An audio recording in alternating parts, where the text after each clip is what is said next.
চৰাইদেউ মৈদামখন আৰু লগতে এজন খুৰা আছে ইয়াত তেখেতে এই চৰাইদেউ মৈদামৰ বিষয়ে যথেষ্ট কথা অলৰেডি কৈছে সেইখিনি কথা মই ভিডিঅ' দিম গতিকে আপোনালোকে চাব এই ভিডিঅ'টোৰ যোগেদি অন্তত আপোনালোকে কিছু হ'লেও জ্ঞান ল'ব পাৰিব তেখেতে এই মানে চৰাইদেউৰ বিষয়ে প্ৰায় ৪৫ মিনিট কথা কৈছে আৰু সকলো কথা মই তেওঁৰ অনুমতিতে ৰেকৰ্ড কৰিছোঁ আৰু আপোনালোকক পাৰ্ট বাই পাৰ্ট দিম আপোনালোকেও মানে জানি নিশ্চয় সুখী হ'ব বুলি বা উপকৃত হ'ব বুলি মই আশা ৰাখিছোঁ চাই থাকিব মোৰ সকলোবোৰ ভিডিঅ' চৰাইদেউ তো খুৰাই আমাক আজি চৰাইদেউৰ বিষয়ে অলপ ক'ব আৰু আপোনালোকে চাই জানিব পাৰিব খুৰাৰ বিষয়ে চৰাইদেউ মৈদামৰ বিষয়ে কওক খুৰা চৰাইদেউ এইটো আধুনিক নাম হয় পৌৰাণিক নাম আছিল চেৰাইদেউ আচ্ছা পৌৰাণিক মানে নগৰ ৰাই মানে জিলিকি থকা দৈ মানে পাহাৰ আচ্ছা পাহাৰেৰে জিলিকি থকা নগৰ তাই ভাষাত চেৰাইদেউ কওঁতে বৰ্তমান চৰাইদেউ আচ্ছা আচ্ছা আৰু এই চেৰাইদেউ স্থাপিত হৈছিল 1253 খ্ৰীষ্টাব্দত আমাৰ পিতৃপুৰুষ চাউলুং চুকাফা 1228ত অসমলৈ আহিছিল কুমাৰপীঠৰ প্ৰথমে আহি নামৰূপত উপস্থিত হৈছিল 1228ৰ পৰা 1253লৈকে এই 25 বছৰ কাল তেওঁ কেইবা ঠাইও পৰিভ্ৰমণ কৰিলে টিপামৰ পৰা হাবুঙৰ পৰা খোৱাঙৰ পৰা দিখৌমুখৰ পৰা চন্তকৰ পৰা শিমলুগুৰিৰ পৰা আহি অন্তিম মুহূৰ্তত 1253 চৰাইদেউ তেওঁ উপস্থিত হ'লে আৰু সেই সময়ত চৰাইদেউ বৰাহীসকলৰ অধীনত আছিল দিখৌ নদীখনেই সীমা আছিল দিখৌ নদীৰ সিপাৰ অংশটো কছাৰী ৰাজ্যৰ অধীনত আৰু এইপাৰ অংশটো বৰাহী ৰাজ্যৰ অধীনত গতিকে সেই বৰাহী ৰজাৰ লগত আলোচনা কৰি চুকাফাই চৰাইদেউ পৰ্বতত ৰাজধানী স্থাপন কৰিলে আৰু নাম দিলে চেৰাইদেউ তেওঁ চেৰাইদেউত ৰাজধানী স্থাপন কৰাৰ আগতে তেওঁৰ লগত অহা পুৰোহিতসকলে তাত মংগল চাইছিল কুকুৰা ঠেঙেৰে মংগল চাই সেইখন বানচেং পুথি কয় মংগল চাওঁতে পুৰোহিতসকলে ক'লে এই চৰাইদেউ পৰ্বত শিৱৰ বসতি স্থান পবিত্ৰ স্থান আৰু সেই কথাখিনি জানিব পাৰি চুকাফাই এটা সিদ্ধান্ত ল'লে যে তেওঁলোকৰ মৃত্যুৰ পিছত তেওঁলোকৰ বংশধৰসকলৰ মৃত্যুৰ পিছত এই স্থানতে যদি সমাধি দিয়া হয় তেওঁলোকৰ আত্মা বৈকুণ্ঠগামী হ'ব স্বৰ্গগামী হ'ব আচ্ছা এই স্থানত সমাধি দিলে হয় যিহেতু শিৱৰ বসতি স্থান আচ্ছা পবিত্ৰ স্থান এই স্থানত তেওঁলোকৰ মৃত্যুৰ পিছত তেওঁলোকক সমাধি দিলে বা মৈদাম দিলে স্বৰ্গগামী হ'ব আত্মা সেই ভাবি চুকাফাই সেই চৰাইদেউতে তেওঁলোকৰ মৈদাম দিয়াৰ ব্যৱস্থাটো সমাধি দিয়াৰ ব্যৱস্থাটো কৰিব আদেশ দিলে আৰু সেইকাৰণতে চৰাইদেউক ভাগ কৰিলে 3টা ভাগ কৰিলে ৰাজধানী অঞ্চল ধৰ্মীয় অঞ্চল আৰু পবিত্ৰ মৈদাম তথা সমাধি অঞ্চল বৰ্তমান আমি যি অঞ্চলত আছোঁ সেইটো সমাধি অঞ্চল এই ৰাজধানী অঞ্চল আৰু ধৰ্মীয় অঞ্চলটো ইয়াৰ পৰা প্ৰায় 1.5 কিলোমিটাৰ অন্য স্থানত আছে আচ্ছা আচ্ছা প্ৰকৃত ৰাজধানী অঞ্চল এইটো কোৱা নহয় আচ্ছা এইটো চৰাইদেউ পৰ্বত এটা ইয়াৰ পৰা 1.5 কিলোমিটাৰ নিলগত আছে সেই দুটা সম্পূৰ্ণ সংৰক্ষিত নহয় অৰ্ধ সংৰক্ষিত হৈ আছে সেইকাৰণে পৰ্যটক তালৈ খুব কম যায় যিসকলে জানে এই ঠাইটুকুৰা চৰাইদেউ পৰ্বত তাতে দেওশাল আৰু লাংকুৰি দৌলৰ ভগ্নাৱশেষ তাত আছে বাকী আমি এতিয়া এই মৈদামৰ কথাটো হ'ল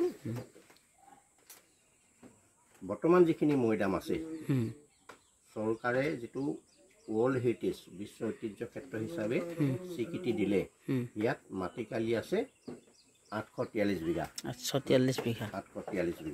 95.2 হেক্টৰ ইয়াতে আছে নে এইখিনি এটা বৃহৎ এলেকা আচ্ছা আচ্ছা আৰু সেই 95.2 হেক্টৰ মাটিৰ ভিতৰত মুঠ 90টা মৈদাম আছে 90টা ইয়াৰ বাহিৰতো আৰু বহু মৈদাম আছে বাফাৰ জোন যেটো কয় গতিকে যিটো চাউলুং চুকাফাৰ পৰা আৰম্ভ কৰি সপ্তমজন ৰজালৈকে য'ত চৰাইদেউৰ ৰাজধানী আছিল 1253ৰ পৰা 1399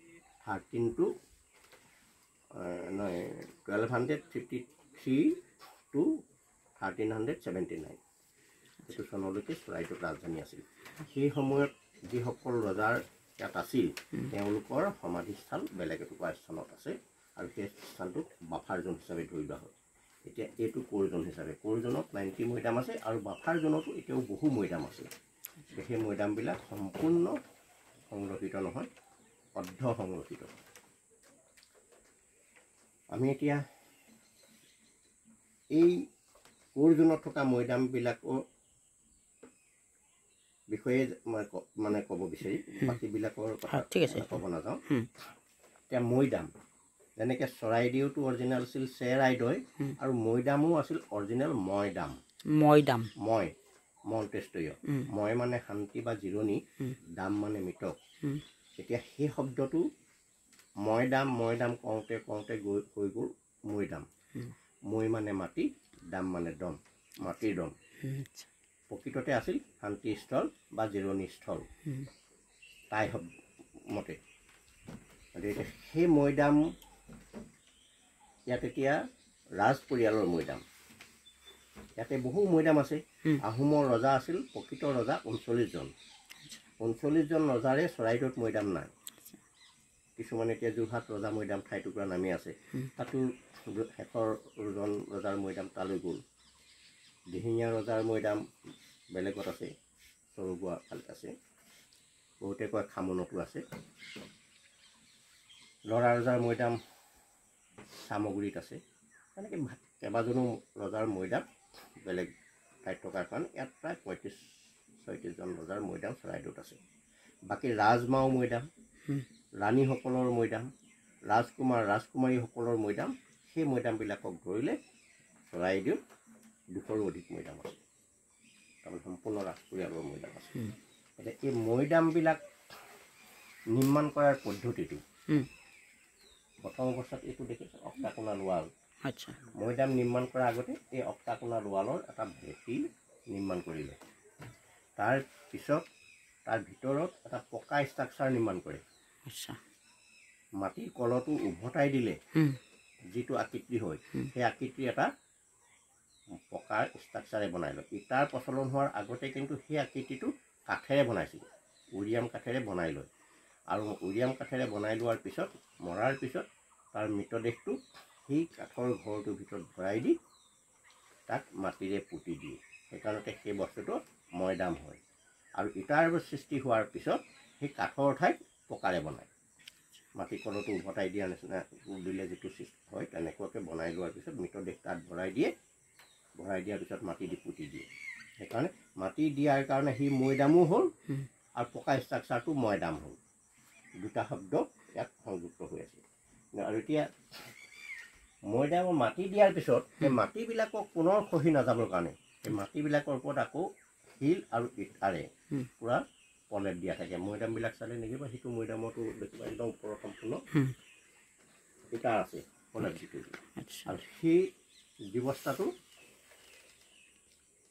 মানে ইমান সুন্দৰকৈ কৰিছিল, এটা আৰ্কিটেকচাৰ মানে বহুত এটা পৰিকল্পিতভাৱে কৰিছিল। আৰু সেই পৰিকল্পিতভাৱে কৰাৰ সেই টেকন'লজিটোৰ কাৰণতে আজি এই চৰাইদেউ মৈদাম ক্ষেত্ৰই ঐতিহ্য ক্ষেত্ৰ হিচাপে স্বীকৃতি পাবলৈ। যেতিয়া ইউনেস্কোৰ প্ৰতিনিধি আহিছে তেওঁলোকে তন্নকৈ বস্তুটো পৰ্যবেক্ষণ কৰিছে, দিব পৰা ঐতিহ্য ক্ষেত্ৰ দিব পৰা ব্যৱস্থা আছে নে নাই সেইখিনি চোৱাৰ কাৰণে।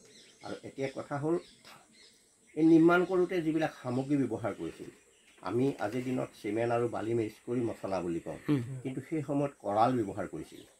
কৰালটো তৈয়াৰ কৰিবৰ কাৰণে বৰা চাউলৰ পৰা আমি যিটো ভাত বনাওঁ, বৰা ভাত, সেইটো আঠা নহয় জানো।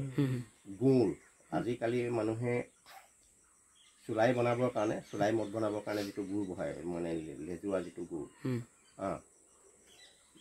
গুড় ব্যৱহাৰ কৰিছিল, হাঁহ কণী ব্যৱহাৰ কৰিছিল, চূণ, চুৰুকি, মাটিমাহ এনেকুৱা ধৰণৰ সামগ্ৰী ব্যৱহাৰ কৰিছিল, বেল। মানে সেই সামগ্ৰীবিলাকক সংমিশ্ৰণ কৰি যিটো তৈয়াৰ হৈছিল তাক কৰাল বুলি কৈছিল। সেই কৰালৰ দ্বাৰাই মৈদাম ইটাৰ গাঁথনি কৰা হৈছিল। আৰু যিমানবিলাক পৌৰাণিক দৌল দেৱালয় মঠ মন্দিৰ আছে সকলোবিলাক সেই কৰালৰ দ্বাৰাই নিৰ্মাণ কৰিছিল। আৰু সেই কৰালবিলাক যিখিনি উৎপাদন সামগ্ৰী যিখিনি উৎপাদন অসমত অসমীয়া মানুহে কৰিছিল চাউল খাবৰ কাৰণে উৎপাদন কৰাৰ পিছতো দৌল দেৱালয় মঠ মন্দিৰ নিৰ্মাণ কৰিবৰ কাৰণে বনাইছিল মাটিমাহ খাবৰ কাৰণে উৎপাদন কৰাৰ পিছতো এইবিলাক নিৰ্মাণ কৰিবৰ কাৰণে তাৰমানে কণীও তাৰমানে সকলো সামগ্ৰী অসমত অসমীয়া মানুহে উৎপাদন কৰিছিল ইমান ডাঙৰ ডাঙৰ মৈদাম নিৰ্মাণ কৰিবৰ কাৰণে কিমান চাউলৰ প্ৰয়োজন হৈছিল কিমান কণীৰ প্ৰয়োজন হৈছিল কিমান মাহ প্ৰয়োজন হৈছিল আমি শিৱসাগৰ শিৱদৌল দেৱীদৌল মানে আৰু বিষ্ণুদৌল 1700 চনত নিৰ্মাণ কৰিছিল 1714 পৰা 1744লৈ শিৱসিংহ ৰাজত্বকাল আছিল গতিকে সেই সময়ত সিমান বৃহৎ আকাৰৰ দৌলকেইটা নিৰ্মাণ কৰিবৰ কাৰণে কিমান সামগ্ৰীৰ প্ৰয়োজন হৈছিল সেই সামগ্ৰীবিলাক অসমত অসমীয়া মানুহে উৎপাদন কৰিছিল তাৰ পৰা আমি অনুমান কৰিব পাৰোঁ সেই সময়ৰ অসমীয়া জাতি কিমান কৰ্ম নিপুণতা আছিল সেই কৰ্ম নিপুণতাৰ থকা জাতিৰ আমি সন্তানসকল আজি কিমান এলেহুৱা হৈ পৰিলোঁ অন্ধ্ৰপ্ৰদেশৰ পৰা পাঞ্জাৱৰ পৰা চাউল অন্ধ্ৰপ্ৰদেশৰ পৰা মাহ বিহাৰৰ পৰা আলু আনিবলগীয়া হয় আমি এলেহুৱা হৈ পৰিছোঁ সেই ই মৈদাম চাবলৈ আহিলে বা এই শিৱসাগৰৰ পুৰণি কীৰ্তিচিহ্ন চাবলৈ আহিলে বা গুৱাহাটীৰ কামাখ্যা মন্দিৰ চাবলৈ সেয়াতো সেই সামগ্ৰী তেনেকুৱাবিলাকেই বিমাৰ হৈ পৰিছিল সেইকাৰণতে আমি পুৰণি ইতিহাস বা পুৰণি বুৰঞ্জী প্ৰসিদ্ধ ঠাইবিলাক দৰ্শন কৰিব লাগে আমি পুৰণি ইতিহাস শুনিব লাগে আৰু তেতিয়া আমি নিজক চিনাকি দিব পাৰিম বা নিজৰ উপৰিপুৰুষৰ আমি ইতিহাসটো জানিব পাৰিম এনেকুৱা ধৰণৰ বহু কথা আছে চৰাইদেউ বুলি ক'লে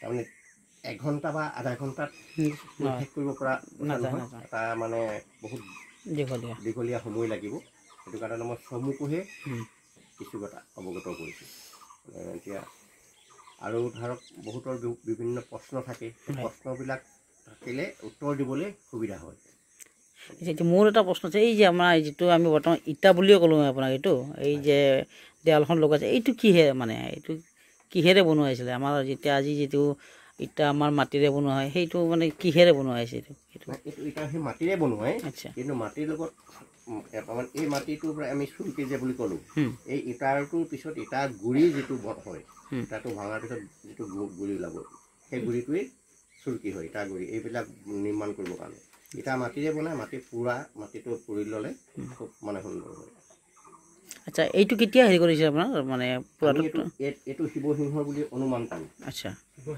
শিৱসিংহৰ বুলি অনুমান কৰোঁ শিৱসিংহৰ ৰাজত্বকাল মই ক'লোঁ 1714 পৰা 1744 হয় শিৱসিংহৰ বুলি অনুমান কৰাৰ কাৰণটো হ'ল এই মৈদামটোৰ কৰ্ণাত দেখিছে শৰাই চিম্বল হয় হয় গতিকে শিৱসিংহৰ প্ৰথম মানে শাক্ত ধৰ্ম গ্ৰহণ কৰিছিল কৃষ্ণৰাম ন্যায় বাগিছৰ আৰু কৃষ্ণৰাম ন্যায় বাগিছক শিৱসিংহৰ পিতৃ ৰুদ্ৰসিংহই আমন্ত্ৰণ জনাইছিল অসমত আহোম ৰজাসকলৰ ভিতৰত আটাইতকৈ মানে শ্ৰেষ্ঠ ৰজা বুলি ৰুদ্ৰসিংহক কৈছিল আৰু সৰ্বশ্ৰেষ্ঠ ৰজা তেওঁৰ ৰাজত্বকালটোকে সোণালী যুগ বুলি কয় আৰু তেওঁ আহোমৰ আটাইতকৈ সৌন্দৰ্য ৰজা আছিল পাহোৱাল দেখনীয়াৰ মানে নিজে যেতিয়া বহুত ধুনীয়া দেখনীয়া ৰজা আছিল তেওঁ প্ৰজাবৰ্গৰ মুখত বা তেওঁ মন্ত্ৰী পৰিষদৰ মুখত শুনাবলৈ পালে যে কৃষ্ণৰাম ন্যায় বাগিছ এজন ভাল ধৰ্মগুৰু তেওঁ বহুত গুণ আছে সেই কথাখিনি শুনিবলৈ পাই তেওঁৰ ওচৰত শৰণ লোৱাৰ এটা পৰিকল্পনা লৈছিলে আৰু সেইমতে আমন্ত্ৰণ জনালে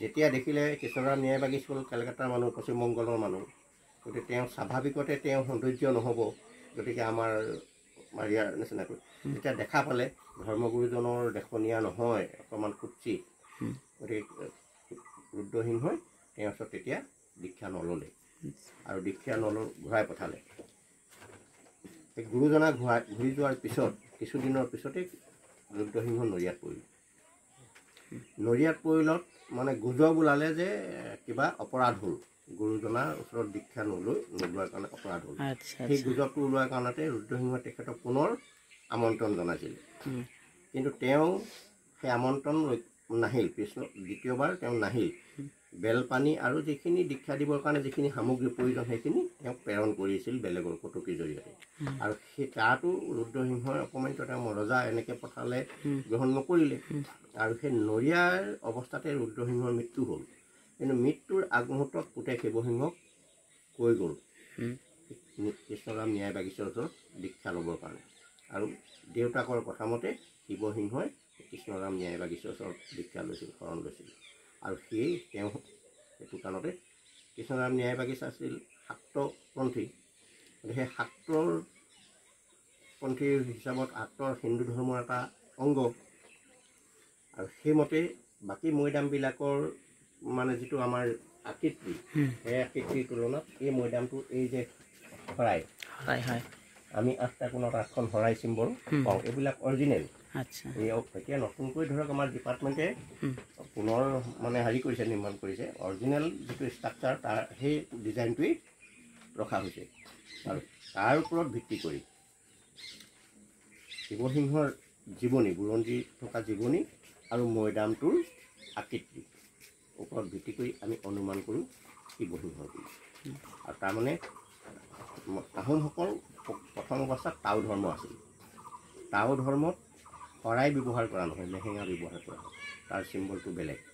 গতিকে শাক্তৰ বা হিন্দু ধৰ্মত শৰাই ব্যৱহাৰ কৰা হয়। আজিকালি আমি যিমান আহোমসকলৰ হিন্দু পৰম্পৰা গ্ৰহণ কৰাৰ লগে লগে আমি যিমানবিলাক নীতি নিয়ম কৰোঁ হিন্দু পৰম্পৰা মতে কৰোঁ। আমি সেৱা কৰোঁ মাটিত আঁঠুকাৰি, ওপৰত সেৱা কৰোঁ। কিন্তু টাও পৰম্পৰা মতে মাটিত সেৱা কৰি কৰা নহয়, ওপৰলৈ প্ৰাৰ্থনা কৰে। আমাৰ প্ৰাৰ্থনাটো কি কয়? চাও খুৰা, চাও তাৰা, খুৰা তাৰা অলংচিকা ৰাণী পাণ বৈমু চাও কাউৰী। হিন্দু পৰম্পৰা মতে আমি কি কওঁ? অ হৰি, অ ৰাম, হৰি সন্তোষৰ্থী হৰি বোলা। তাৰমানে তাই পৰম্পৰাটো একেই। চাও খুৰা মানে অ হৰি, চাও তাৰা মানে অ ৰাম, খুৰা তাৰা অলংচিকা ৰাণী পাণ বৈমু চাও কাউৰী মানে হৰি সন্তোষৰ্থী হৰি বোলা। মাত্ৰ পাৰ্থক্য এইটোতে, হিন্দু পৰম্পৰা মতে আমি নৰেশ্বৰ, নৰেশ্বৰ বুলি কৈ ভকত সেৱা কৰোঁ। টাও পৰম্পৰা মতে ওপৰত থকাজনৰ বাহিৰে তলৰ কোনো মানুহক নহয়। আমি সেইকাৰণতে বহি লৈ প্ৰাৰ্থনা এনেধৰণে কৰে। যিমানবিলাক আহোমৰ আজিকালিও যিমানবিলাক পূজা পাৰ্বণ কৰে এনেধৰণে প্ৰাৰ্থনা কৰে। সেই ওপৰত থকাজনৰ বাহিৰে তলৰ কাকো আমি প্ৰাৰ্থনা নকৰোঁ বা সেৱা নকৰোঁ। সেইটোৱেই আহোমৰ পৰম্পৰা আছিল। সেইটোক কয় চাও নুৰু চাও কাউৰী। চাও মানে গৰাকী, নুৰু মানে ওপৰত থকা, চাও কাউৰী মানে তোমাক প্ৰণাম। আচ্ছা, এতিয়াও মানে আহোমসকলে এতিয়াও সকলোৱে সমাধি দিয়েনে? সকলোৱে নিদিয়ে, কাৰণ আজিৰ দিনত এতিয়া মাটি বাৰীৰ সংখ্যা একদম কমি গ'ল। গতিকে আজিকালি চনচানশালী চৰকাৰে বনাই দিছে। এতিয়া ধৰক কোনোবাই একঠা মাটি লৈ, কোনোবাই আধা একঠা মাটি লৈ ঘৰ বাৰী বনাই আছে। গতিকে মৃত্যু হ'লে সেই আধা কঠা মাটিত নিজে ঘৰখনে চলাব নে মানুহৰ সমাধি দিব? মাটিৰ পৰিমাণ কমি গ'ল। কমি যোৱাৰ কাৰণে চনচানশালীত দিবলৈ মানে যাবলৈ বাধ্য হৈ গৈছে। যাৰ মাটি মানে বাৰী বহুত আছে, এভেইলেবল আছে, তেওঁলোকে দিয়ে। মানে সামৰ্থ্য অনুযায়ী যায়, যোনে পাৰে ইয়ে দিয়ে। যথেষ্ট ভাল লাগিল আপোনাৰ পৰা মানে কথাখিনি জানি।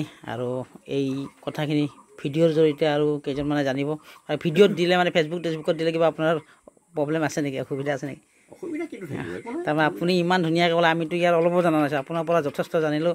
আৰু এই ভিডিঅ'টো আৰু মই 2-3বাৰ শুনিব লাগিব। আৰু আপুনি যিমানখিনি এইটোত বাৰু খান্দিলে, বাকীবিলাকতো খান্দা নাই, তেওঁলোকৰ সেইবিলাকৰ ভিতৰতো এই আছে আৰু চব মৈদামতেই তেনেকুৱা। কিন্তু ৰজাৰ মৈদামত, ৰজা আৰু ৰাজমাও মৈদামবিলাকত ৰজাৰ লগত ৰজা জীয়াই থাকোঁতে যিমানবিলাক সামগ্ৰী ব্যৱহাৰ কৰিছিল, প্ৰত্যেকবিলাক সামগ্ৰী একত দিছিল। কাৰণ আজিৰ দিনত এটা এটা মৈদামৰ ভিতৰত অন্ততঃ 2-3 কোটি টকাৰ সম্পদ আছিল। সেই সম্পদবিলাক বিভিন্ন সময়ত ধৰক মান, মিউজিয়াম, ব্ৰিটিছ, তেওঁলোকে সৰহভাগ ব্ৰিটিছে, ব্ৰিটিছসকলেতো 200 বছৰ শাসন কৰিছে। মিৰ্জুমলাই অলপ দিন কৰিছিল। তেওঁলোকে নিজক ৰক্ষা কৰিব লাগিছিল আৰু তেওঁলোকে লুণ্ঠনো কৰিছিল। মানসকলেও নিজকো ৰক্ষা কৰিব লগা হৈছিল, তেওঁলোকে লুণ্ঠনো কৰিছিল। যি পায় সময়মতে তেনেধৰণে মৈদামবিলাক লুণ্ঠন কৰি কিছু সম্পদ লৈ গ'ল। তাৰপিছত আমাৰ যেতিয়া ব্ৰিটিছৰ দিনত ব্ৰিটিছসকলে আৰু পূৰা মৈদাম লুণ্ঠন কৰিবলৈ লাগি গ'ল, বহুত সামগ্ৰী মৈদামৰ পৰা লৈ গৈছে। গতিকে আমি এতিয়া চৰাইদেউ মৈদাম চালে আমি দুটা ইতিহাস পাওঁ। আহোমসকলৰ ইতিহাসৰ উপৰিও ব্ৰিটিছসকলৰ ইতিহাস পাওঁ। ব্ৰিটিছসকলে অসমত শাসন কৰোঁতে বা ভাৰতত শাসন কৰাৰ চলেৰে শোষণ কৰিছিল। শোষণৰ চৰমসীমা কিমান দূৰ গৈছিল? মানুহৰ মৃতদেহৰ ওপৰতো শোষণ কৰিছিল। আৰু এই ইতিহাস এই মৈদামবিলাকে বহন কৰি আছে। তেওঁ জীয়া ইতিহাস আছে। প্ৰত্যেকটো মৈদামৰ ওপৰত তেওঁলোকে দুৱাৰখন এতিয়া আমি এই মৈদামটো খনন কাৰ্য কৰিছোঁ কাৰণে এই ভিতৰৰ দুৱাৰখন কোনফালে আছে গম পালোঁ।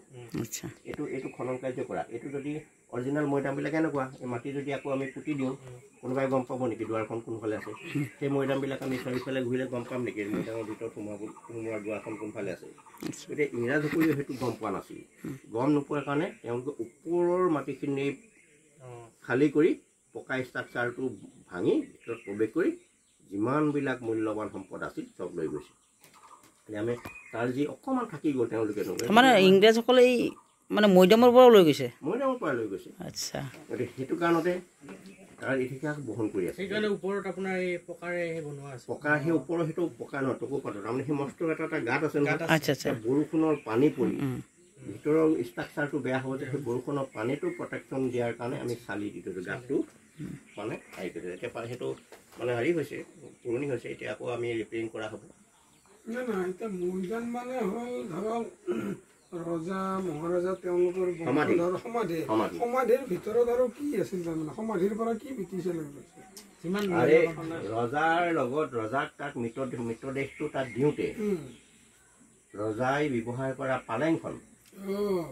পালেংখনৰ খুৰাকেইটা সোণৰ থাকে। আমাৰ সেই যে প্ৰদৰ্শনী কক্ষবিলাকতে হাতী দাঁতৰ পৰা আৰম্ভ কৰি অলংকাৰ উদ্ধাৰ হৈছে সেইবিলাক মানে অমূল্যৱান সিমান মূল্যৱান নহয় থাকি গৈছে সেইবিলাক উদ্ধাৰ হৈছে।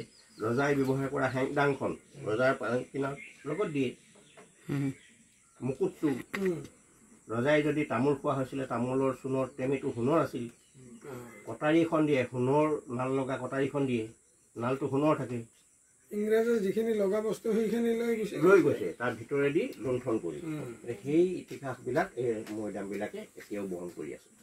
এতিয়া যে ধৰক এইটো খনন কাৰ্য কৰোঁতে এইবিলাক ওলাল তাৰপিছত আমাৰ ৱৰ্ল্ড হেৰিটেজ যিটো ইউনেস্কো এইটো মানে স্বীকৃতি দিলে ঠিক তেনেকৈ এইটো হোৱাৰ পিছত বাকীকেইটা মৈদামতো চলিবনে? নচলে।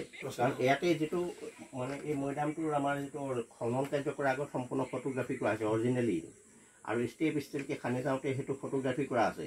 গতিকে এতিয়া যেতিয়া সম্পূৰ্ণ হ'ব আমাৰ সেইটো ইয়াত থকা হ'ব। অৰিজিনেল মৈদামটো এইটো আছিল আৰু কিয় খনন কাৰ্য কৰা হ'ল তাৰ সম্পূৰ্ণ ডেছক্ৰিপশ্যন এটা দি এখন ফলক থাকিব। এতিয়া মানুহে গম পাব মৈদামৰ বস্তুটো গোটা বস্তু নহয়। মৈদামৰ ভিতৰত এটা সুন্দৰ কোঠালি আছে। এটা মৈদাম যদি চাই বাকী মৈদামবিলাকৰো যে এনেকুৱা ৰজাৰ মৈদামবিলাক কিন্তু বাকী ৰাজকুমাৰী সেইসকলৰ মৈদামক ৰজাৰ সমমৰ্যাদা নিদিয়ে। তেওঁলোকৰ পকা ষ্ট্ৰাকচাৰ নাই। গতিকে সেইটো কাৰণতে তেওঁলোকৰ সেই মৈদামবিলাকৰ ভিতৰত কোঠালি নাথাকিব পানী থাকিব। গতিকে ৰজাৰ ৰাজমাসকলৰ বা ক্ষমতাশালী ৰাণীসকলৰ সেই মৈদামবিলাকত তেনেকুৱা ধৰণৰ থাকে আৰু তেতিয়া প্ৰজাসকল বা আমাৰ দৰ্শনাৰ্থীসকলে সেই কথাখিনি উপলব্ধি কৰিব মৈদামটো যেতিয়া সম্পূৰ্ণ হ'ব। এতিয়া সেই মৈদামটো এতিয়া আমাৰ আহোম ৰজাসকল স্বৰ্গদেউ শব্দটো ক'ৰ পৰা আহিল? গতিকে আমাৰ এটা উপাখ্যান আছে সোণলুং সোণলাই ইন্দ্ৰৰ নাতি স্বৰ্গৰ পৰা মৰ্ত্যলৈ নামি আহিছিল সোণৰ জখলাই। স্বৰ্গধিপতি ইন্দ্ৰ আহোম ৰজাসকলক ইন্দ্ৰবংশীয় ৰজা বুলি কয়। বুঢ়াগোহাঁইক সূৰ্যবংশীয় বুলি কয়। বৰগোহাঁইক চন্দ্ৰবংশীয় বুলি কয়।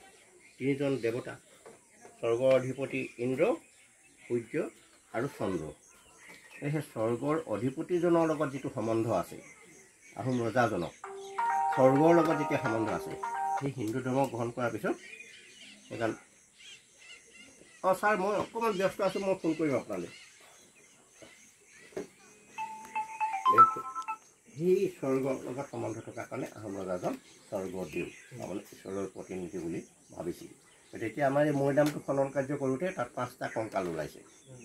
এটা ৰজাৰ বাকী 4জন জীৱিত মানুহ লগত সোমাই গৈছিল। কাৰণ ৰজাৰ ৰাজহাউলিত থাকোঁতে খুব সুন্দৰকৈ তেওঁলোক কালপৈচান ধৰা যিসকল মহিলা আছিল তেওঁলোকে সুখেৰে শান্তিৰে আছিলে ৰজাৰ লগত। ৰজাই যি খায় তেওঁলোকেও সেইটোকে খাবলৈ পায়। কাপোৰ কানি পিন্ধাৰ পৰা আৰম্ভ কৰি চৌখিন মানে চব কৰি আছিল।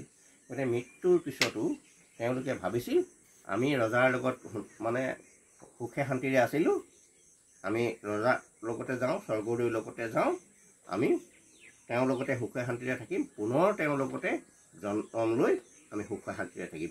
এনেকুৱা ধৰণৰ বিশ্বাস কৰি 4গৰাকী মহিলা লগত গুচি গৈছিল তাৰমানে স্বৰ্গদেউৰ লগত। তেওঁ স্বৰ্গদেউজন ঈশ্বৰৰ প্ৰতিনিধি বুলি ভাবিছিল। সেই তেনেকুৱা ধৰণৰ ভাবাৰ কাৰণে আমি ইয়াতে খনন কাৰ্য কৰোঁতে 5টা কংকাল ওলাইছে। গতিকে এজন ৰজাৰ হ'লে 4জন জীৱিত মানুহ গৈছিল। এই প্ৰমাণিত হৈছে।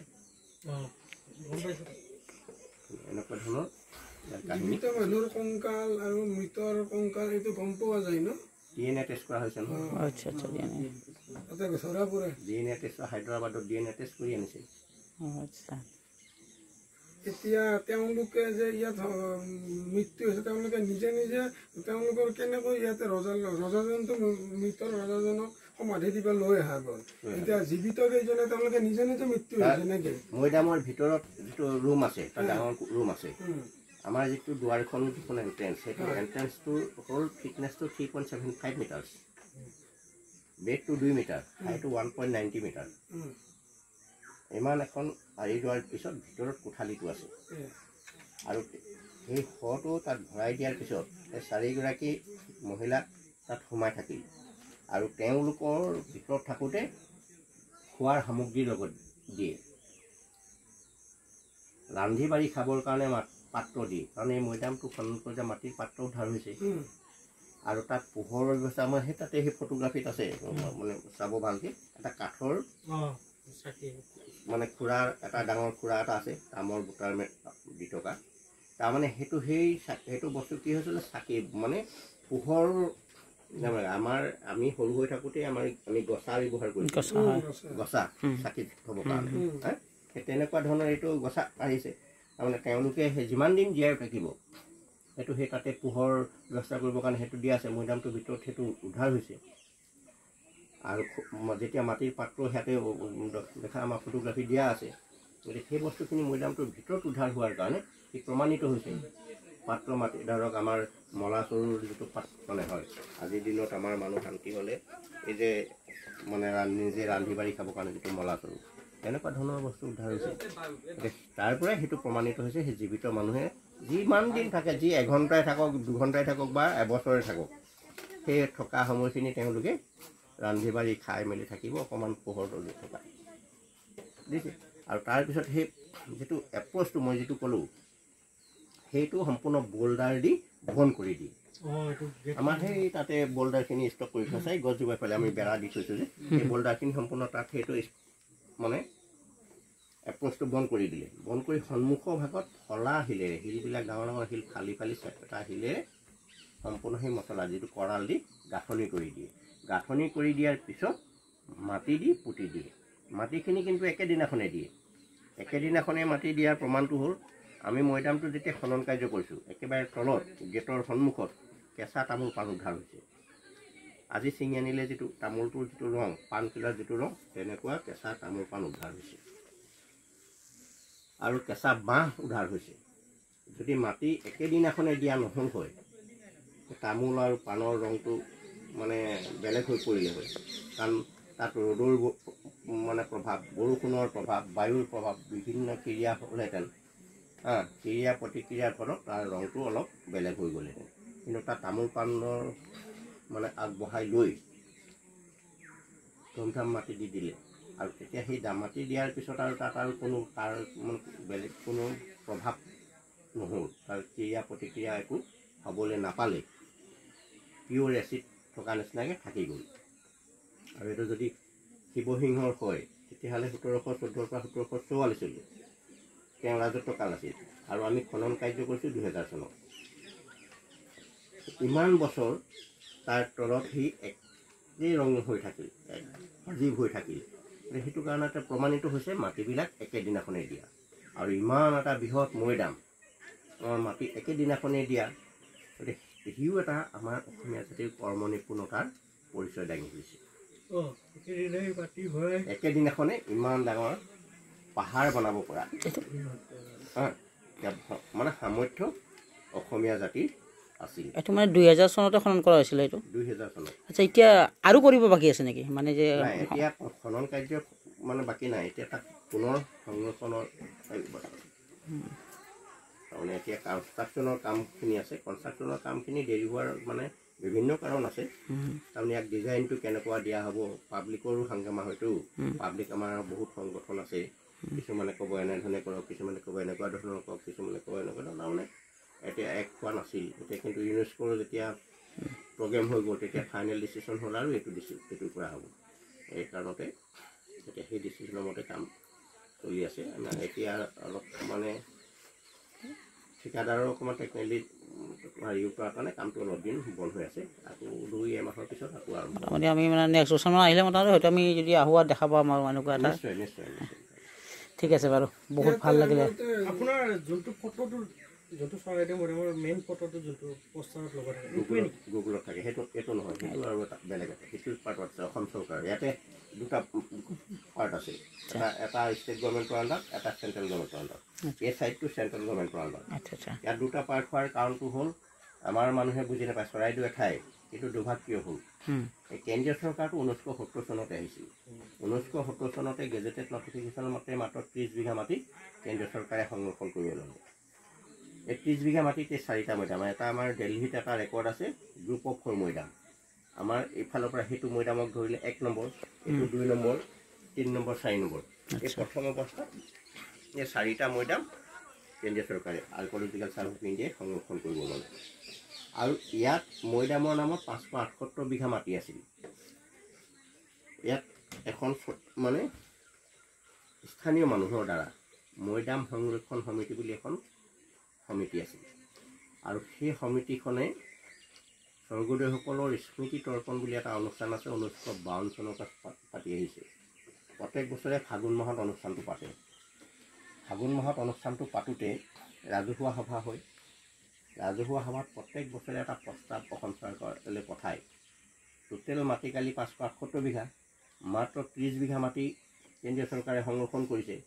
বাকী মাটিবিলাক, বাকী মৈদামবিলাক, এতিয়া 4টা মৈদামহে আছে। ইয়াতো বহু মৈদাম, মানে 4টা মৈদাম কেন্দ্ৰীয় চৰকাৰে সংৰক্ষণ কৰিছে।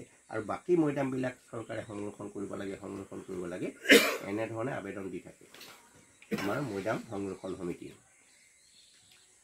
এই আবেদন দিওঁতে অগপ চৰকাৰ 85 চনত গঠন হ'ল।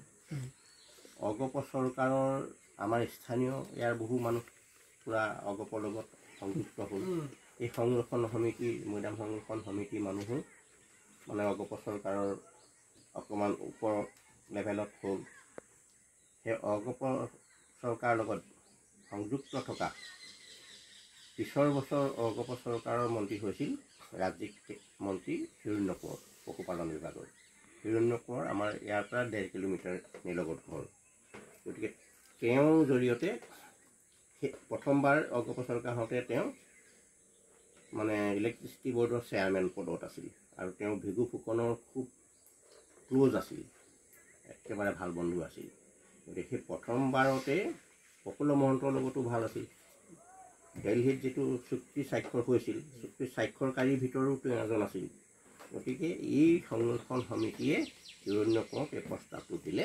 হিৰণ্য কোঁৱৰে গৈ প্ৰফুল্ল মহন্ত আৰু ভিগু ফুকনক দিলে। আৰু সেই সময়ত আৰ্কলজি ডিপাৰ্টমেণ্টটো শিক্ষা বিভাগৰ অধীনত আছিল। প্ৰথমবাৰ শিক্ষা বিভাগৰ মন্ত্ৰী আছিল বৃন্দাবন গোস্বামী।